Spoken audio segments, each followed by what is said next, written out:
Ubak Cardinal sok sang Kyrtong ke NPP haka Elekshon MDC syak HADC na Mawshynrut haka laipuai trek ukula lengkat arja arpusan ula ong. Pada kejingwan Kyrshan lang ubat jigur merthong MLA berim ke Mawshynrut baru MDC meminta ukmi lenti ban job ya kanik election ke ban salong haka arpuai trek rempang arja arpusan. Habakran sikilat pathai kubor hadian kejingwan tap Kyrtong Ïaleh Office Deputy Commissioner ke West Khasiels District ubak Cardinal ula ong. Ba udan ya Kyrtong ban syakri bat penbahaya ki kam ki jam ki bedai bat ke district council. Ula kedau bagi ni ki jing temu ki long ban penbahaya ki anch nong kum ke bayadai na ke jingwan rung kertlap ki mender ke syong ha syong man ke bela ke sengi bat ben rap bau sul thuru bagi samla ki danah padang ke jing kerdo kam kerdo jam balada jia bau poi sya Kyrtong ke benta bah kemat jong u ke dei ban pej na ke benta ki ni ki mat haneng. Na kumta ban syakri ban penbahaya ki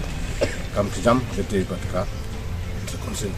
Kata ni sutu sai ba ning dan ko sidum ka ba ka jumut ka long ban pek kerpang ya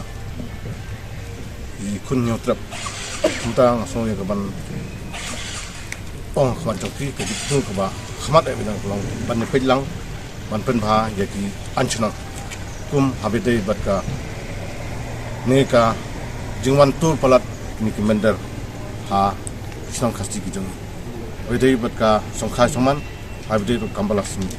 minta situ Ïaleh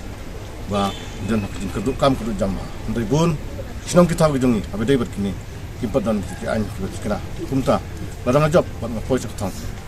bentak ba khmat ai kulong bangan pej habis itu kita ke bang adapkan khamtam ya ke ba ngan pej lang ku ya gede kisima gede kisin sadar spa persen nak soban poi bet cak tang nak kadau ba abang ayat agni di arbanai nak kita hadin ba declare parti tiket yang asutu or ke Kyrshan warba di presiden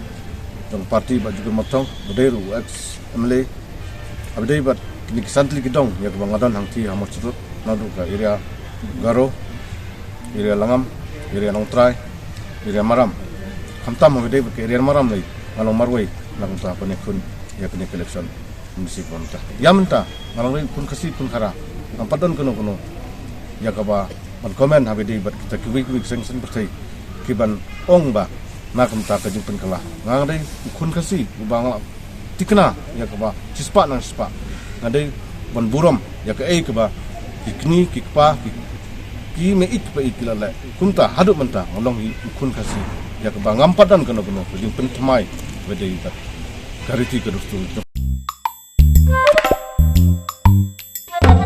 Habatin, pej bahagi ki shop plus F. Ka plus F? Hakabam bangibam duna ki eki batte ye kamet. Namar kata habathiru atau khau kamlu ka umpnyang kadut pej ye ka shop plus F haka jingsom. Yeki nutrient kum ki vitamin bat ka iron la icon diat bat ka bathau bha kam kta I ka dur jing ki marbam ka jing mat lani ka rukam shed yeki. Balehi banai kita. Kadon ka we ka jing mentoy ba kongsan. Ka kot ka kia. Kan nutrition bakam bha kajing im bakam bha pendon kam daki mar ba modern ka shop plus F menta kasni Lawan Ra Shafi Lingba ko office jong Commissionerate of Food Safety Meghalaya